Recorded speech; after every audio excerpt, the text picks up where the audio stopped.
Assalamualaikum warahmatullahi wabarakatuh dan salam Malaysia Madani.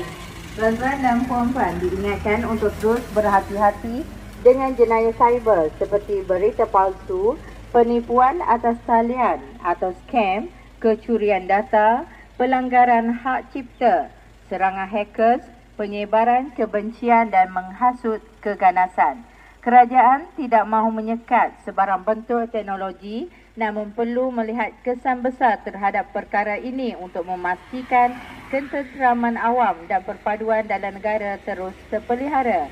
Gunakan media sosial secara bijak dan berhemah serta lindungi diri anda dari menjadi mangsa jenayah cyber. Berhati-hati sebelum klik sebarang pautan, tukar kata laluan dengan lebih keras serta jangan terlebih kongsi maklumat anda atau keluarga di media sosial. Laporkan segala aktiviti jenayah cyber kepada pihak berkuasa dengan segera. Keselamatan cyber tanggungjawab bersama.